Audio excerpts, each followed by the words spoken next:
От векове Луната е обект на мистерии, легенди и научни изследвания. Но какво ако всичко, което знаем за нея, е погрешно? Възможно ли е Луната да е неестествен спътник, а нещо далеч по-необичайно – куха структура с неизвестен происход? Странностите около нашия естествен спътник са много. Необяснимият му происход, необичайната му орбита и дори фактът, че когато се удря, звучи като огромен звънящ камбанен съд. Дали Луната е древен артефакт, създаден от неизвестна цивилизация, или е резултат на геологични процеси, които все още не разбираме? Това видео ще се гмурнем в най-загадъчните теории за Луната, от възможността да е изкуствена структура до идеята, че крие тайни бази вътре в нея. А сега, готови ли сте да разкрием тази космическа мистерия?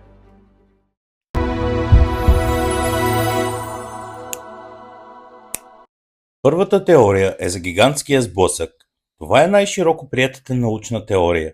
Тя предполага, че преди около 4,5 милиарда години, малко след формирането на Земята, обект с размерите на Марс, наречен Тея, се е сблъскал с Земята. От този сблъсък са се изхвърлили огромни количества материал в космоса, които в последствие са се слепили и са образували Луната. Тази теория обяснява много от характеристиките на Луната, както нейния състав и орбита. Втората теория е за съвместно формиране. Тази теория предполага, че Земята и Луната са се сформирали едновременно от един и същ облак от газ и прах. Въпреки това, разликите в състава на Земята и Луната правят тази теория малко по-вероятна. Третата теория за гравитационно залавяне. Тази теория предполага, че Луната е била отделно космическо тяло, което е било заловено от гравитацията на Земята. Тази теория също има проблеми, тъй като е трудно да се обясни как Луната е могла да бъде заловена в толкова стабилна орбита. След толкова много проучвания за Луната, за мен само една теория се вписва, и това е теорията за кухата Луна. Тази теория предполага, че Луната е изкуствено създадена и е куха отвътре. Поддръжниците на тази теория твърдят, че необичайни звуци, регистрирани по време на мисиите Аполо, са доказателство за кухата структура на Луната. На Земята най-новите скали и почва са на повърхността и стават все по-стари, колкото навлезете по-дълбоко, но това е очевидно и логично. А на Луната почвата на повърхността е по-стара от почвата отдолу, а скалите на повърхността са по-стари от скалите под тях, което е наобратно. Единственият начин, по който това се случва на Земята, е когато пробиваме, копаем и изнасяме по-стар материал на повърхността. Но сега виждаме това навсякъде по Луната. Ако Луната беше издълбана по някакъв начин, по-старата скала щеше да е на върха, но списъкът със странности продължава. Типичните планетарни структури имат по-плътни материали към ядрото и по-леки материали към повърхността. На Луната това също е обърнато и никой не може наистина да обясни защо лунната повърхност е белязана от сблъсъци с астероиди, които са се случвали милиарди години. Така че бихте очаквали скалата около ударните кратери да е на различна възраст. Но има странна еднаквост. Във възрастта на тези скали, химичният състав на лунния прах също е много странен. Ако лунния прах е резултат от милиарди години удари, защо има различен химичен състав на скалата? Луната все още няма магнитно поле, а лунните скали са силно магнетизирани. Земята е на 4,6 милиарда години, но най-старите скали, които открихме, са много по-млади от това. Лунните скали са по-стари, много по-стари, Някои скали са датирани от самото начало на Слънчевата система. На Луната се намират Уран-236 и Нептуний-237. Това е забележително, защото тези радиоактивни елементи не се срещат естествено. Единственият начин, по който виждаме тези изотопи на Земята, е ако ги създадем. Титановия хром и циркония са рядкост на Земята, но те се намират в изобилие на Луната. Ако Земята и Луната са били формирани заедно, защо такова голямо несъответствие? И тези метали се оказват едни от най-здравите материали, за които се знае, че съществуват и са силно устойчиви на корозия. Ако искате да подсилите структура, това са металите, които използвате. Това структурно подсилване може да обясни защо всички кратери на Луната изглеждат с еднаква дълбочина, независимо от техния размер и ширина. Дълбочината е сякаш има само еластична метална обвивка точно под повърхността на Луната, която не позволява на нищо да проникне по-нататък. Най-добрият начин да се провери дали Луната е куха е чрез сеизмична активност. Екипажът на Аполо 12 умишлено освобождава лунния спускаем апарат, като го блъска в лунната повърхност, но се случи нещо много неочаквано. Сеизмичните измервания показаха, че Луната звъни като камбана и оттеква повече от час. Това беше с много малък обект в сравнение с размера, на който Аполо 13 удари Луната, и тя зазвъня за около 3 часа. И вибрациите пътуваха до дълбочина от 32 км.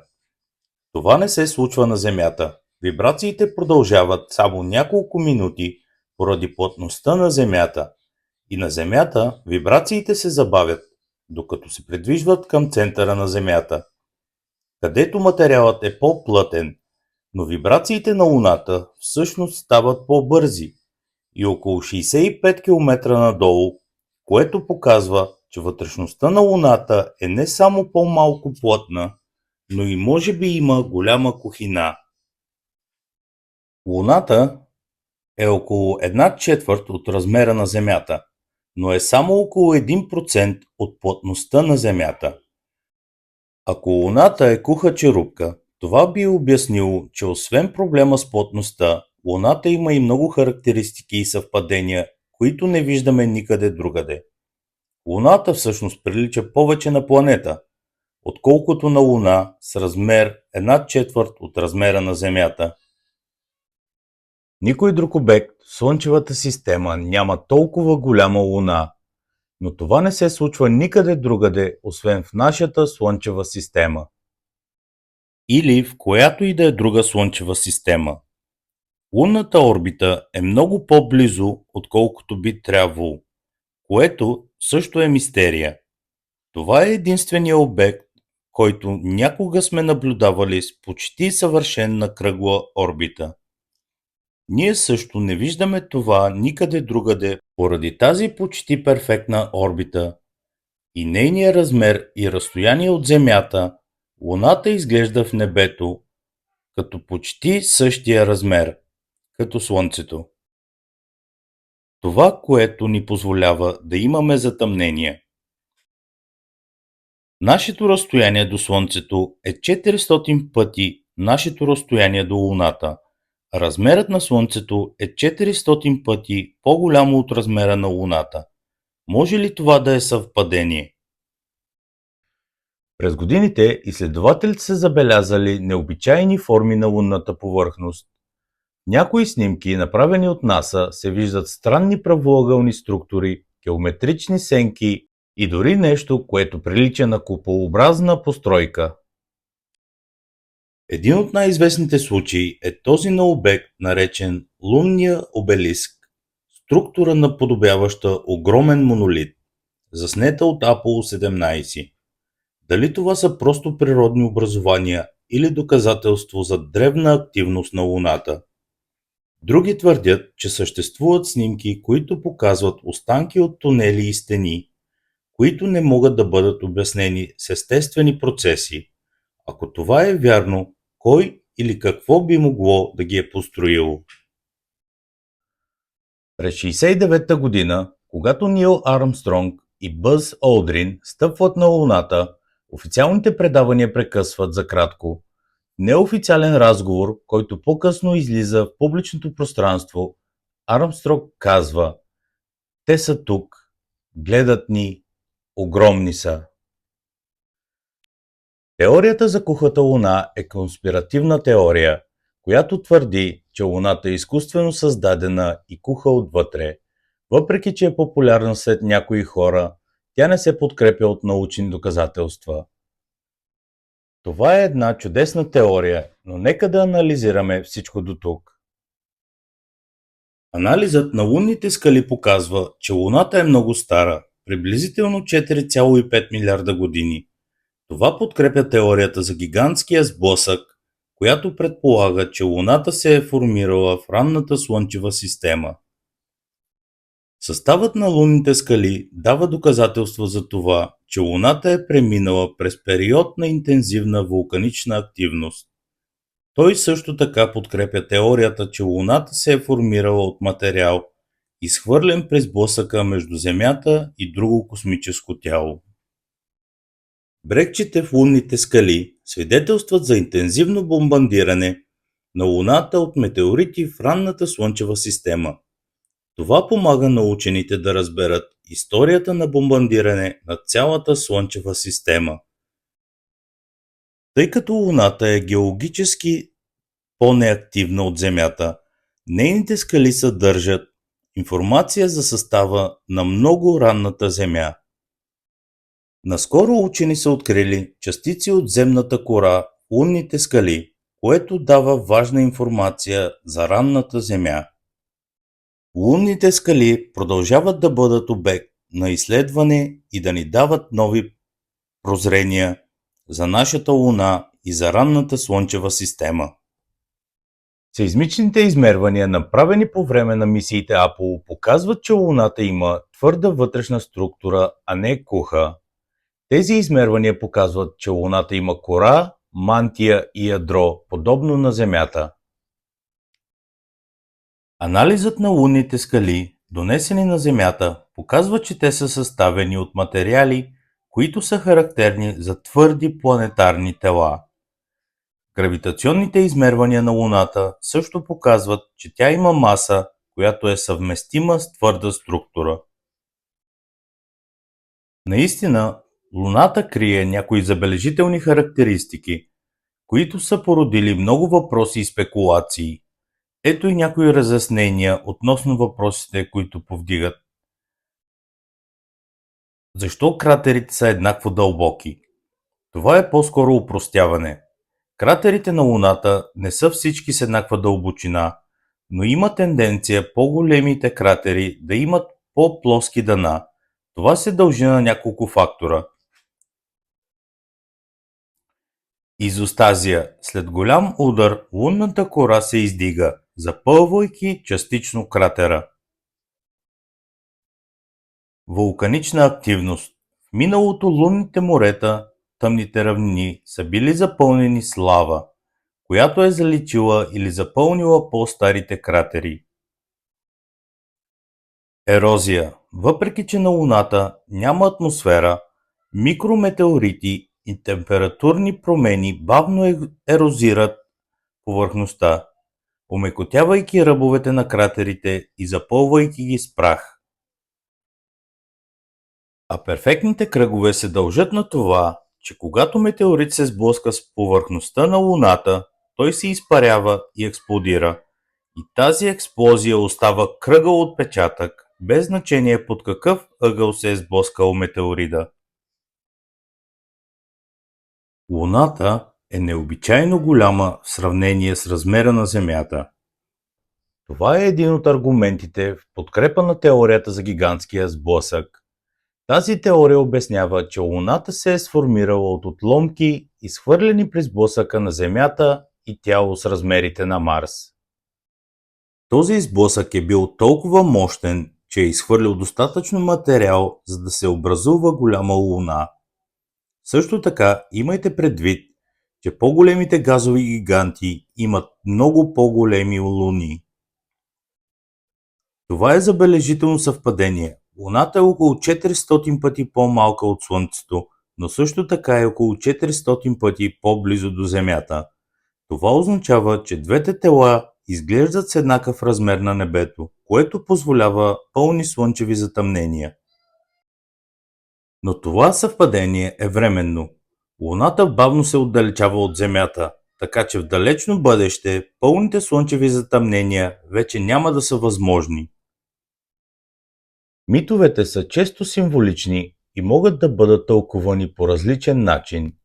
Понякога е трудно да различим буквалното описание от метафоричното. Въпреки това, някои аспекти от древните митологии, които могат да бъдат интерпретирани като намеци за време, когато Луната не е била част от него.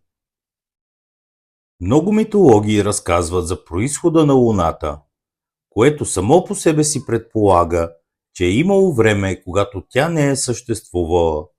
Тези митове често се фокусират върху божествени същества, които са създали или поставили Луната на небето. Някои космологични митове, времето преди създаването на света е описано като период на хаос и тъмнина. Възможно ли е липсата на Луната да е била част от тази символика? Има сведения за древни цивилизации, които са имали космологични представи, които се различават от съвременните. Възможно е в някои от тези представи Луната да не е била включена. Едно от местата, където се говори за това, са записки от древните Зулу, където има твърдение, че е имало време, в което Луната не е светела на небето. Важно е да се отбележи, че тези интерпретации са спекулативни. Въпреки това, те показват, че древните хора са се интересували от произхода на небесните тела и са се опитвали да обяснят на света около тях чрез митове и легенди. Луната продължава да бъде една от най-големите мистерии на нашата Вселена. От нейната странна орбита до необяснимите аномалии, които са засичани през годините. Въпросът остава отворен дали нашия естествен спътник наистина е такъв или крие нещо повече. Дали Луната е куха, дали е създадена от древна цивилизация или просто все още не разбираме напълно нейната истинска природа. Докато официалната наука настоява, че няма доказателства за изкуствения й произход, мистериите около нея остават, а с напредъка на технологиите може би един ден ще разберем каква е истината. Какво мислите вие? Споделете мнението си в коментарите, абонирайте се за още загадки и натиснете камбанката, за да не пропуснете следващото видео.